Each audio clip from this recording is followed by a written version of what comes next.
Wabarakatuh. Apa kabar Anda semua para yang sedang menyaksikan acara bincang bermakna pada sore hari ini? Innalhamdulillah, puji syukur kita panjatkan kehadirat Allah Subhanahu wa taala. Hari ini sudah memasuki 10 hari terakhir di bulan suci Ramadan. Dan alhamdulillah pula hari ini sebelum saya memulai saya ingin menyapa kita semua dengan salam sapa yang berisi doa, semoga dijawab dengan semangat yang ada di sana. Assalamualaikum warahmatullahi taala wabarakatuh. Waalaikumsalam warahmatullahi taala wabarakatuh. Innal hamdalillah nahmaduhu wa nasta'inuhu wa nastaghfiruhu wa na'udzu billahi min shururi anfusina wa min sayyiati a'malina may yahdihillahu fala mudilla lahu wa may yudhlil fala hadiyalah. Asyhadu alla ilaha illallah wahdahu la syarikalah wa asyhadu anna Muhammadan abduhu wa rasuluh. Allahumma shalli ala Muhammad wa ala alihi washabbihi wasallim. Nah, bincang bermakna hari ini alhamdulillah kita mengucap syukur kehadirat Allah Subhanahu wa taala, kita bisa menjalankan ibadah puasa yang sudah masuk ke hari ke-22 dan tentunya hari ini kita akan berbincang menggali hal seputar Ramadan yang tentunya hari ini adalah majelis ilmu yang luar biasa. Bang Dila bangga sekali bisa dipercaya memandu acara hari ini. Kalau sebelumnya ada Puka Darius yang cantik-cantik ya, hari ini yang ganteng-ganteng deh. Alhamdulillah semuanya sehat ya, sehat semuanya ya. Alhamdulillah luar biasa ya. Kita ucapkan puji syukur kehadirat Allah Subhanahu wa taala. Kalau kita rajin bersyukur, Allah janjikan akan menambah nikmat dan karunia-Nya kepada kita semua, maka semoga kita tergolong ahli syukur. Shalawat dan salam kita haturkan kepada junjungan kita Nabi besar Muhammad sallallahu alaihi wasallam beserta keluarga, para sahabat, dan semoga kita termasuk umatnya yang mendapatkan syafaat pembelaan dari Rasulullah sallallahu alaihi wasallam nantinya. Baik, bincang bermakna hari ini di bulan suci Ramadan, tentunya kita akan berbincang-bincang bersama dengan narasumber kita, sahabat saya, Al-Habib Ahmad bin Alwi Al-Kaf. Beliau adalah alumni Pondok Pesantren Rubat Tarim di Hadramaut, dan Hadramaut itu berada di Yaman ya. Dan guru beliau adalah ulama besar di Hadramaut, yaitu Al-Habib Salim bin Abdullah Asy-Syatiri. Dan juga Habib Salim Asy-Syatiri ini bergelar Sultanul Ulama Dunia, dan karena murid-murid beliau menyebar di seluruh dunia dan ilmu beliau sangatlah luas. Alhamdulillah. Kita hari ini kehadiran beliau, kita sapa dulu. Assalamualaikum Ustaz. Waalaikumsalam Bang Dila. Sehat Bang Dila? Alhamdulillah. Ustaz mau menyapa dulu semua yang mungkin sedang menyimak acara ini. Ikhwan hadirin rahimakumullah. Assalamualaikum warahmatullahi taala wabarakatuh. Selamat menikmati majlis ini, mudah-mudahan majlis yang penuh berkah. InsyaAllah Allah berikan selalu berkahnya kepada kita orang yang hadir dalam majlis ini. Amin ya rabbal alamin. Kalau boleh, kalau Palembang nih galak bepantun Pak Ustadz ya. Jalan-jalan ke Lemabang jangan lupa beli tempoyak. Oh lemaknya buat berengkes ya. Wih sedap, sogi-sogi macam ini. Iya, alangkah senang kita bukan ke Palang, hari ini dapat majelis ilmu dihadiri yang belaga-belaga. Masyaallah. Pokoknya kalau sudah kita hadir di majelis ilmu, katanya Pak Ustadz, tingkat kebelagaan itu bertambah. Bercaga itu singgahnya. Baik, alhamdulillah kita hari ini berbincangnya secara apa biar lemak Ustadz enjoy baik Ustadz jadinya. Biar tidak kaku, nak pakai bahasa Palembang boleh. Jadi kita saling tentunya berbagi ilmu. Jadi kalau ada pertanyaan silakan nanti boleh diajukan melalui DM Instagram kita ya, ataupun nantinya bisa juga melalui channel sudah kita sediakan hari ini ya. Baik, Pak Ustadz, sebelum kita tentunya bahas, ini sudah memasuki 10 hari terakhir Ustadz. Tidak terasa. Rasanya sedinan gitu loh, sudah 10 hari ini cepatnya macam Ramadan ini. Dan tentunya istimewanya Ramadan ini punya banyak sekali keistimewaan yang luar biasa. Banyak sahabat ketika Ramadan sudah berakhir tuh nangis karena merasa kehilangan dengan Ramadan. Mungkin Pak Ustadz boleh disampaikan terlebih dahulu ada keistimewaan apa di bulan suci Ramadan ini Pak Ustadz. Silakan Ustadz. Bismillah, alhamdulillah, salatu wassalamu ala rasulillah Muhammad bin Abdullah wa alihi washabihi wa mawala wa la hawla wa la quwata illa billah amma ba'd. Bang Dila dan saudara-saudara yang ada di dalam majlis ini di acara makna wedding. Bulan Ramadan adalah bulan yang mulia, bulan yang agung. Alhamdulillah, tsumma alhamdulillah, nikmat yang agung. Sehingga Rasulullah SAW katakan dalam suatu riwayat hadisnya, "Lau ta'lamu ummati ma fi Ramadan la tamannu ana sanna kullaha Ramadan."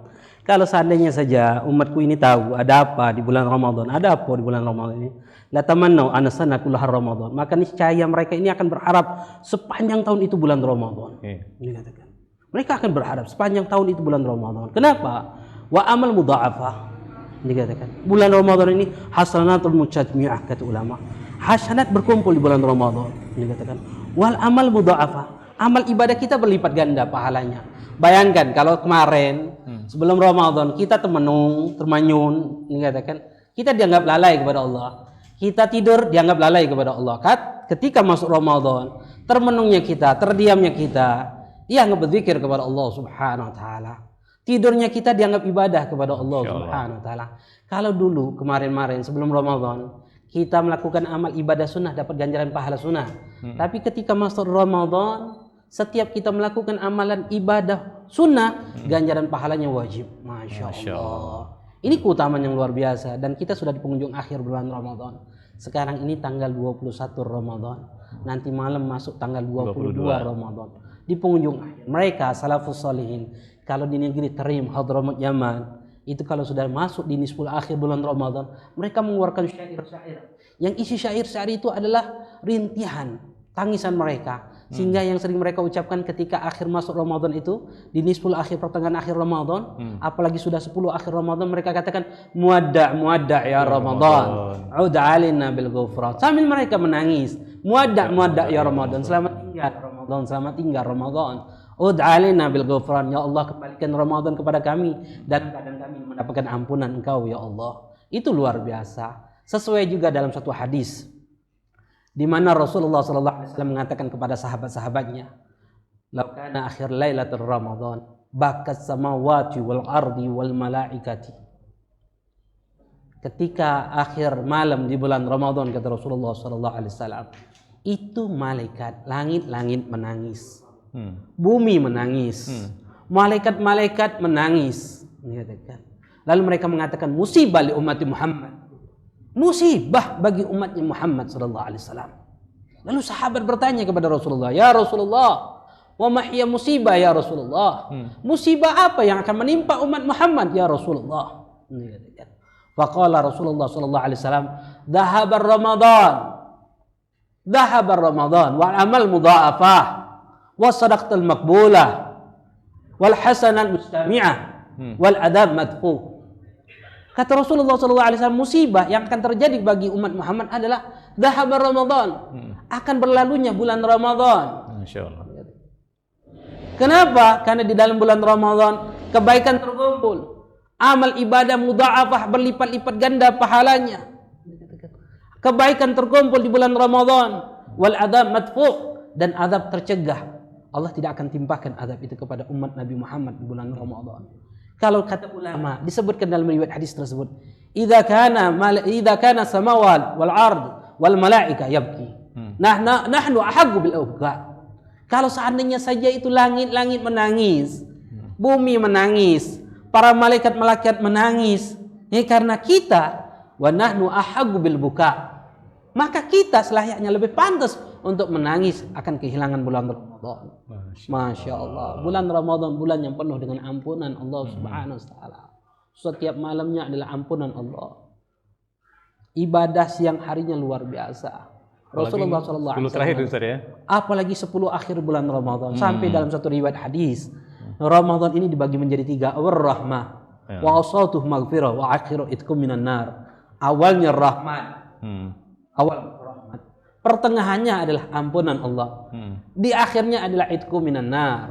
Pembebasan daripada api nerakanya Allah Subhanahu wa taala. Masya Allah. Dan kita ini sekarang ini di akhir-akhir ini artinya mendapatkan pengampunan, pembebasan daripada api nerakanya Allah Subhanahu wa taala.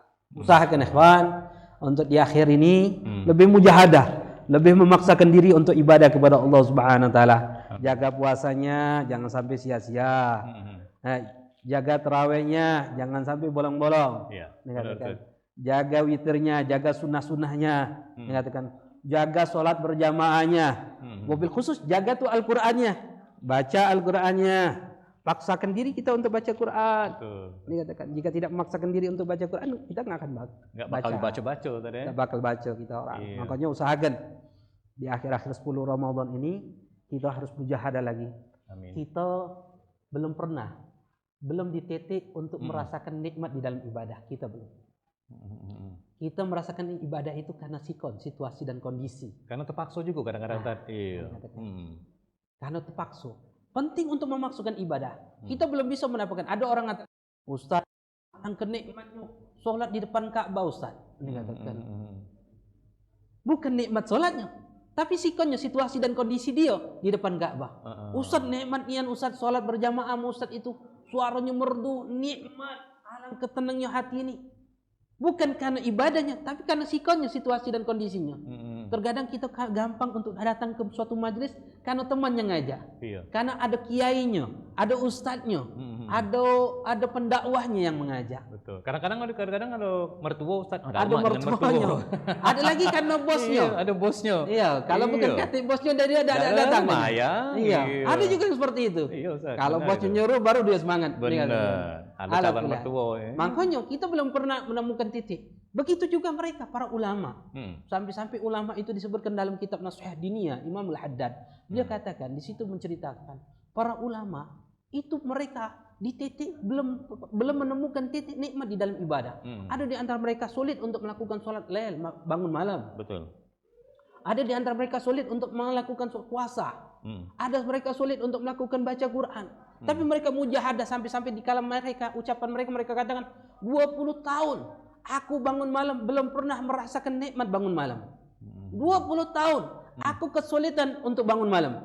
Sampai di titik setelah 20 tahun aku mujahadah, memaksakan diri untuk ibadah, baru aku merasakan nikmat bangun malam. Sampai di antara mereka mengatakan ketika sudah terbitnya fajar mereka menangis. Menangis, kenapa? Berpisah dengan kekasih mereka, yaitu pada malam hari mujahadah, bermunajat kepada Allah Subhanahu wa taala. Masya Allah. Makanya kita harus maksakan diri dulu. Betul, Ustaz. Paksakan diri duduk majelis taklim, paksakan diri untuk sholat berjamaah, paksakan diri untuk sholat sunnah, qobliyah, ba'diyah, tarawih, duha, paksakan diri baca Quran, paksakan diri untuk belajar baca Quran. Betul. Jangan sampai akhir hayat kita datang kita tidak mampu baca Quran. Na'udzubillah sama na'udzubillah. Betul. Makanya kita dalam kehidupan ini harus mujahadah, maksakan diri. Sampai di titik kaget kita merasakan kenikmatan. Masya Allah. Mudah-mudahan. Baik, Ustaz, panggilnya Habib Bilal Ustaz ya. Habib, ini kita juga nanti mengajak yang lainnya untuk berinteraksi. Boleh. Supaya nanti mungkin banyak yang punya pertanyaan sebulan Ramadan ini, walaupun ini 10 hari terakhir, kita tetap nantinya pengennya kita semua mendapatkan pencerahan, Ustaz. Kalau istilahnya mungkin banyak yang kurang paham masalah-masalah dalam bermuamalah dan lain sebagainya. Ustaz, mungkin yang pertama ini, Ustaz, pertanyaan dari anak pribadi. Kalau ini kan sudah memasuki 10 hari terakhir, jadi kalau dilihat bahwa 10 hari terakhir ini kan ada yang namanya malam Lailatul Qadar, Nah, sebenarnya malam Lailatul Qadar itu malam yang macam mana, Bib? Nah, ini. Dan juga ciri-ciri malam Lailatul Qadar itu yang cak mana, Bib? Ini pertanyaan yang pertama dulu, Bib. Masya Allah. Benar apa yang dikatakan Bang Lila. Kita sudah di penghujung akhir bulan Ramadan.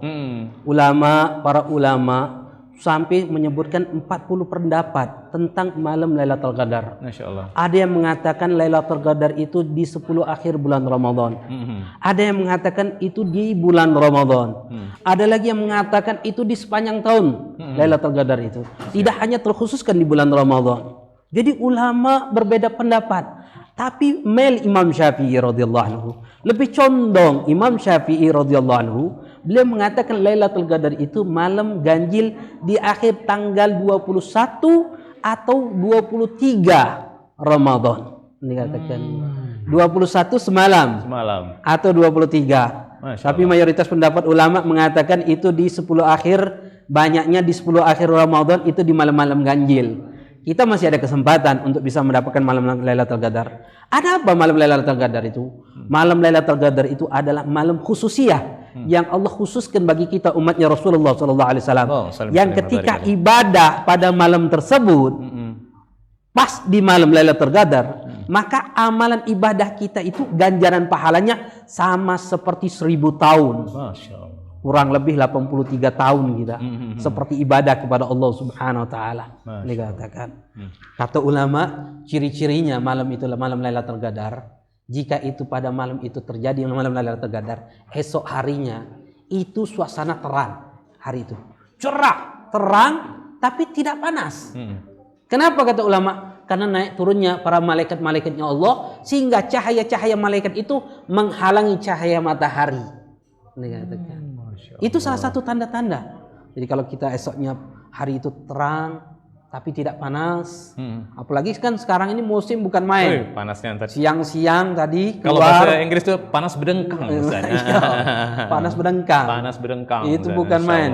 Itu apalagi itu kalau siang-siang anak tadi dari ngisi acara jadwal majlis di daerah seberang, balik kehabisan naik motor, macet lagi sudah.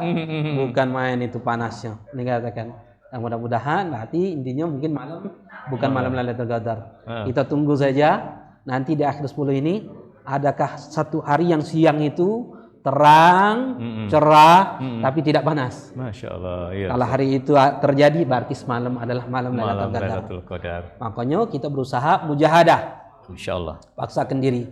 Maka ada satu doa yang dianjurkan oleh Rasulullah SAW Bang Nila untuk kita baca.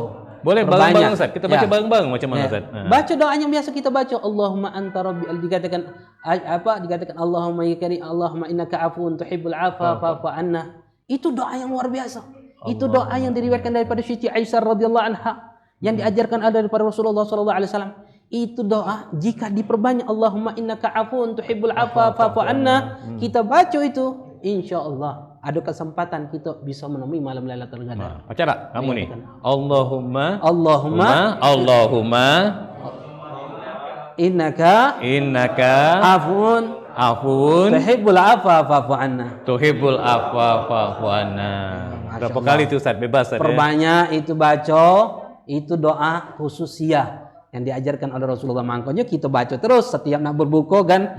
Biasa kita baca doa tersebut. Ini katakan nak berbuka itu bukan hanya nak doa untuk buka tapi setiap saat itu dianjurkan baca doa itu. Nak habis sholat, tempat-tempatnya mustajab, waktunya doanya amal ibadah yang mustajab, itu doa mustajab luar biasa. Mudah-mudahan kalau kita dawam baca doa tersebut, mudah-mudahan Allah berikan kesempatan sama kita untuk kita bisa mendapatkan malam Lailatul Qadar. Amin insyaallah. Ustaz, ini pertanyaan dari ponakan anak Ustaz. Dari kemarin gara-gara nyengok poster tuh, tolong tanya ke sama Ustaz. Pak, yuk kita sampai ke. Jadi Pak Ustadz kata beliau tuh, ponakan tuh ngomong, Ustadz katanya, Bang Dila, katanya bulan puasa tuh para setan tuh dikebet, dibelenggu. Tapi ngapa maksiat masih jalan katanya. Penggebekan, banyak yang kena katanya. Yang ndak puasa banyak juga, caknya tenda-tenda. Nah, ini cak mana Ustadz? Setannya dibelenggu di mana tuh? Jadi pertanyaan ini becaknya biasa tapi memang luar biasa. Kenapa? Iya. Wong puasa di bulan Ramadan, syaitan sudah dikebet oleh Allah. Sesuai dengan riwayat hadis Rasulullah SAW, syaitan itu dipenjara oleh Allah Subhanahu Wa Taala. Tapi kenapa kita masih melakukan perbuatan maksiat kepada Allah? Nah, itu. Maksiat masih muntasyirah, menyebar. Benar. Kenapa? Karena itu khusus Allah penjarakan itu syaitan-syaitan di bulan Ramadan. 1 bulan saja. 11 bulannya dia mendidik kita orang. Jadi anak buah dia. Jadi nafsu kita sudah terbiasa seperti nafsunya syaitan untuk senantiasa bermaksiat kepada Allah Subhanahu Wa Taala. Makanya puasa adalah salah satu hikmahnya menundukkan nafsu itu. Insyaallah. Makanya di dalam Al-Qur'anul Karim Allah perintahkan ya ayyuhalladzina amanu kutiba alaikumusiyam kama kutiba alladzina min qablikum la'allakum tattaqun. Allah katakan di garis belakang, kenapa kita diperintahkan puasa? La'allakum tattaqun, supaya kalian menjadi orang yang bertakwa kepada Allah. Apa hubungannya?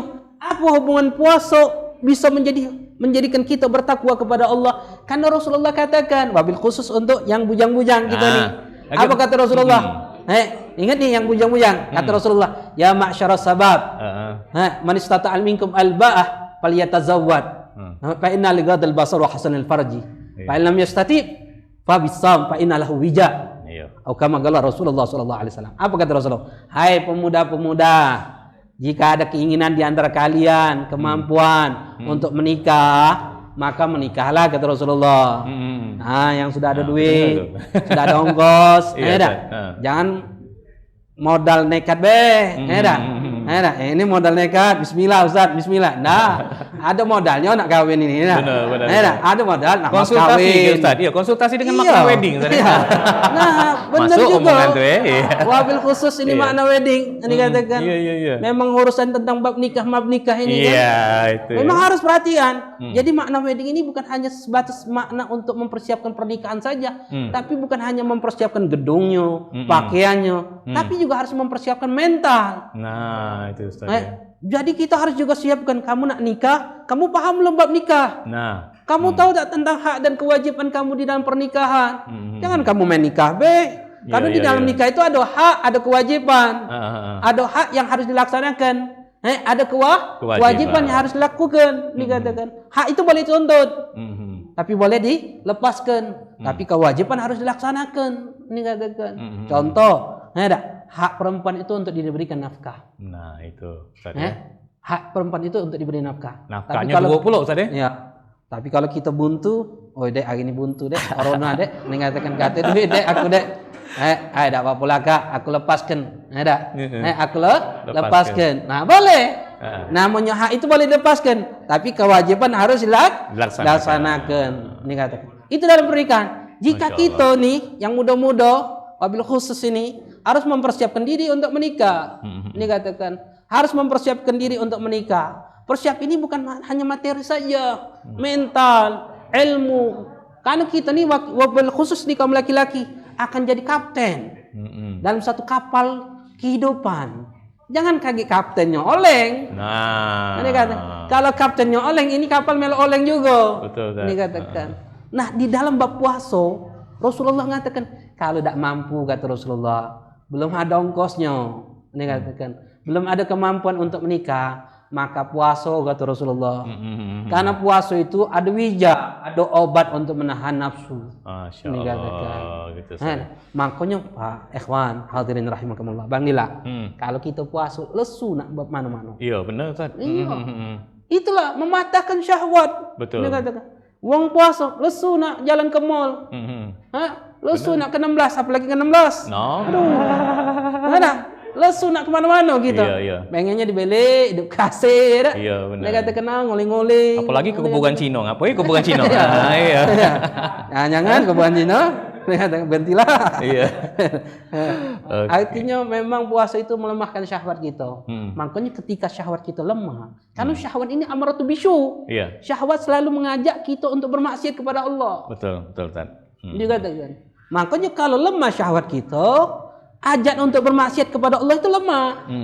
Tinggal kita arahkan saja untuk taat kepada Allah. Masya Allah. Sehingga ketika kita puasa itu kita lebih dimudahkan untuk bertakwa kepada Allah. Masya Allah. Makanya dengan puasa kita patahkan syahwat. Makanya ketika kita buka, jangan nafsu buka tuh. Jangan balas dendam.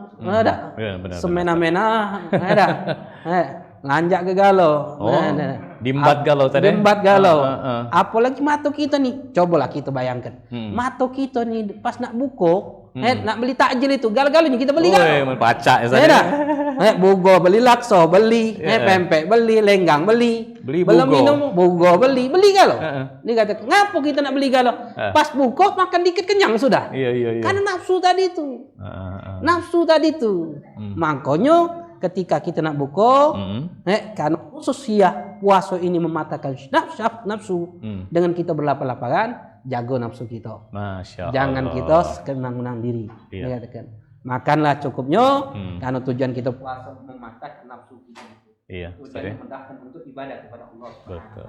Biar setan itu kata wong tidak acak lagi ngadu kita. Iya. Nafsu juga tidak terdidik oleh setan. Mudah-mudahan itu saja. Masya Allah. Paling lemak makan pentul, jawabannya memang hebat betul-betul. Iya. Pak Ustadz, ini juga kan banyak kawan-kawan Bang Dila nih.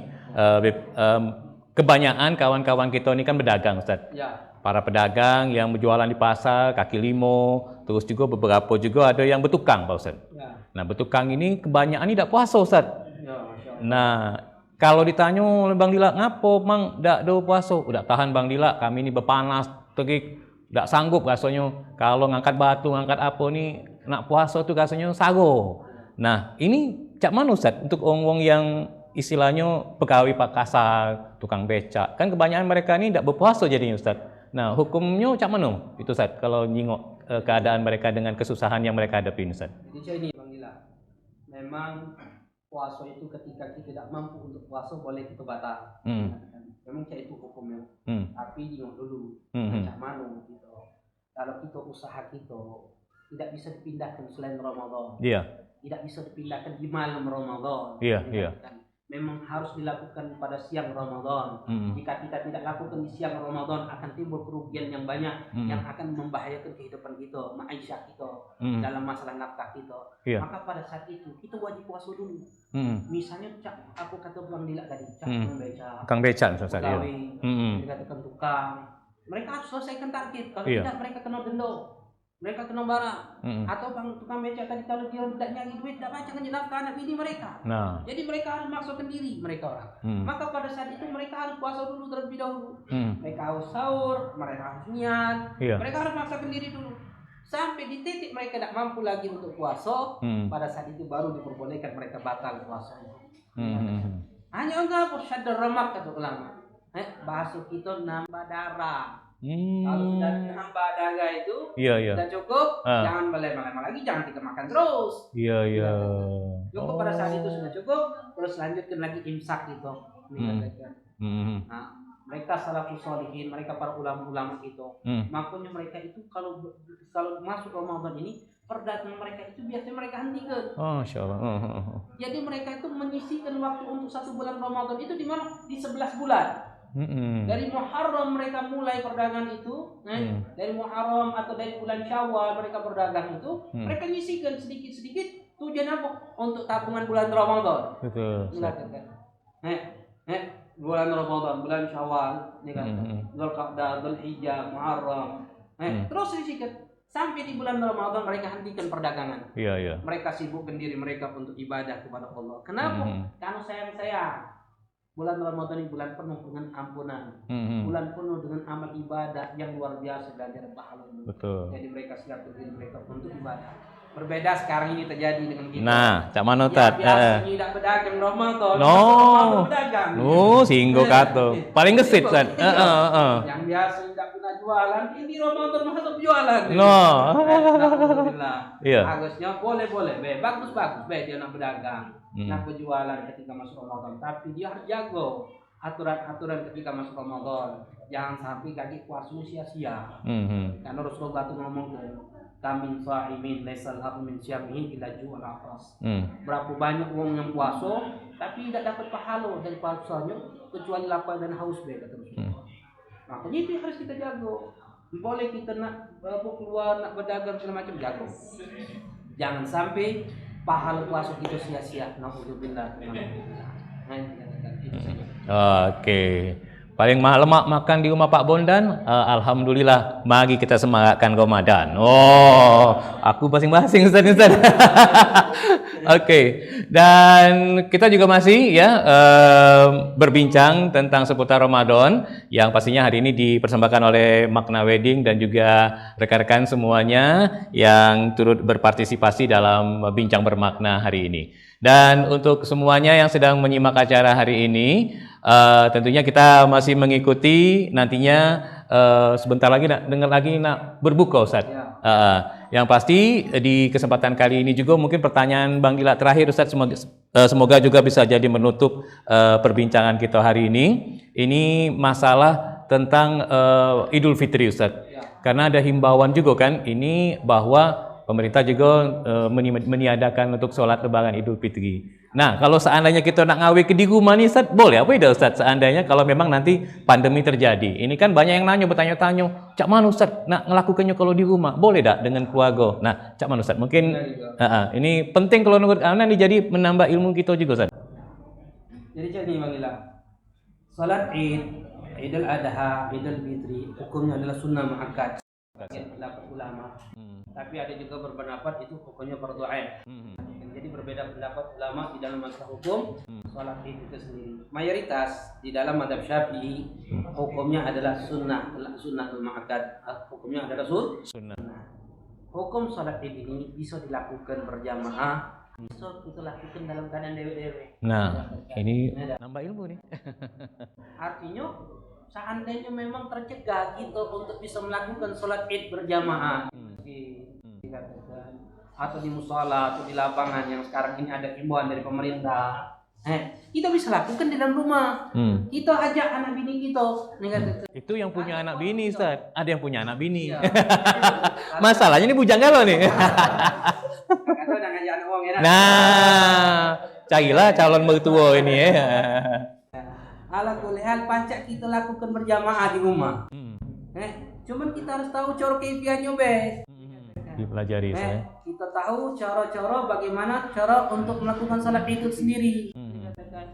Salat itu bisa kita lakukan dalam keadaan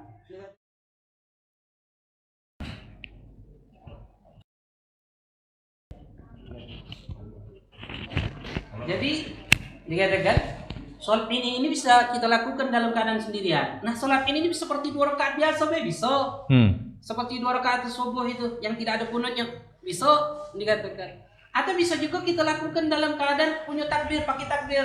Yang paling afdal adalah gunakan takbir. Takbir pertama itu kita tambahkan takbir sebanyak 7 kali. Takbir kedua sebanyak 5 kali. Dikatakan. Nah, di antara salah-salah takbir itu kita baca baqiyatus sholihat. Subhanallah, alhamdulillah, wala ilaha illallah, wallahu akbar. Dan takbir-takbir itu dikatakan itu bisa kita lakukan. Nah, dikatakan bisa juga kita tidak lakukan karena hukum takbir itu sendiri sunnah. Artinya, Ustaz, aku tidak pakai takbir, Ustaz, sholat 2 rakaat be. Sadar sholatnya, tidak apa-apa. Dikatakan seperti biasa karena hukum takbir itu berulang-ulang kali sebelum kita memulai membaca suratul Fatihah itu hukumnya adalah sunnah. Dikatakan boleh kita melakukan berjamaah di rumah. Kalau memang kita bujangan dewean hidup kita merana sendirian, biasanya kan bujangan nih masak dewe, sholat dewe, gati kewang. Ini katakan, dak gati yang nyediakan baju, makanan, opo, paling ibu tu lah. Ini katakan, artinya sholatlah dewean gitu. Ini katakan. Nah, Ustaz kan dak gati khutbahnya dewe hukumnya sunnah. Ini katakan, khutbah itu sendiri hukumnya adalah sunnah. Bisa kita lakukan, bisa tidak kita lakukan. Nah, yang paling penting kalau memang terjadi sholat id itu sendiri, wabil khusus bagi perempuan-perempuannya yang muda-mudanya, kita nak melakukan sholat id ini hukumnya sunnah. Jangan sampai kaget ketika sholat id itu perempuan-perempuan itu dengan hiasannya luar biasa, bagikan artis. Menor. Minyak wangi itu bukan main. Baca cerita Rasulullah. Kalau Rasulullah itu lewat suatu lorong, Rasulullahnya sudah pergi berjam-jam. Sahabat tahu Rasulullah lewat situ. Kenapa? Karena lorongnya wangi. Karena bau Rasulullah. Ini perempuan-perempuan zaman kita sekarang ini macam itu juga. Kalau kita Ustaz kalau naik motor itu bukan main. Yang mana? Baunya wangi nian. Ini katakan. Masya Allah. Iya, baunya masih ada. Nah, itu harus dijaga. Ini katakan harus dijaga. Pakailah pakaian yang rapi, yang sopan, yang menutup aurat, yang tidak timbul nanti campur aduk antara laki-laki dan perempuan. Karena kita tujuannya untuk ibadah kepada Allah Subhanahu wa taala. Begitu saja, Bang Nila. Ya. Iya. Baik, alhamdulillah. Sepertinya kita tidak bisa berpanjang kata karena memang sebentar lagi kita akan sama-sama berbuka. Waktu berbuka kalau menurut jam Bang Dilami tinggal 15 menit lagi. Tapi yang pasti hari ini kita banyak sekali dapat pengetahuan dari Habib Ahmad bin Alwi Al-Kaf hari ini sebagai pemateri kita, narasumber kita. Paling tidak kita tahu mak mano ternyata solat id ni pacak digawe kedewean Pak Ustaz ya. Tentunya dengan syarat-syarat dan ketentuan yang berlaku syarat dan ketentuan berlaku. Bukan sebasing. Enggak kamu masing-masing Dan juga tadi Ustaz, alhamdulillah bahwa Ramadan ini banyak keistimewaan, terutama 10 hari terakhir yang Ustaz ingat juga tadi, itikaf di masjid juga Ustaz menjadi salah satu hal yang bisa kita lakukan. Tapi memang Pak Ustaz katanya beda kita dengan Rasulullah ini sedikit Ustaz. Iya, Kalau Rasulullah tuh sedikit-sedikit puasa, kita puasanya sedikit. Kalau Rasulullah tuh sedikit-sedikit sedekah, Ustaz. Kalau kita sedekahnya sedikit. Jadi beda kita sama Rasulullahnya sedikit, Ustaz. Itu ya. Tapi insya Allah hari ini penuh manfaat. Dan terima kasih untuk semua yang sudah menjadi apa istilahnya turut mensupport acara hari ini. Ya, yang pertama wedding. Ini tempatnya luar biasa, tempat makanan wedding saya baru hadir hari ini, luar biasa nyamanian ya. Ada Makna Store, juga Jeda Senja, kemudian juga Java Foto, untuk Oma Coffee, juga Putra Sakti Project, Trikora Indah Residence, Tahu Bakso Abimanyu, dan Kompografi ya. Terima kasih untuk semua yang sudah menyimak acara hari ini ya. Insya Allah nanti kita pengennya ada season kedua Ustaz ya. Kalau bisa berkelanjutan bersama dengan Ustadz Ahmad bin Alwi Al-Kaf ya. Insya Allah kita banyak dapat ilmu, hadir di majelis ilmu ini Ustadz. Subhanallah, bukan kita yang hadir tapi juga dikelilingi para malaikat pula Ustadz ya. Nah, banyak-banyak yang bujang-bujang di berdoa ya. Tidak salah berdoa ya. Jazakumullah khairan katsiran Ustadz. Terima kasih banyak. Dan terima kasih untuk semuanya yang sudah hadir. Dan kita tutup dulu dengan kita mengucapkan lafaz hamdalah. Alhamdulillahirabbil alamin, dan doa kifaratul majelis. Subhanakallahumma wa bihamdika asyhadu alla ilaha illa anta astaghfiruka wa atubu ilaik. Jazakumullah khairan katsiran. Mohon maaf kalau Bang Dila bercanda ada yang salah-salah. Pada Allah Bang Dila minta ampun. Semoga ada manfaat dan kita mendatangkan pahala dari Allah Subhanahu wa taala apalagi di bulan Ramadan. Iya. Terima kasih. Jazakumullah khairan katsiran. Wassalamualaikum warahmatullahi wabarakatuh. Allah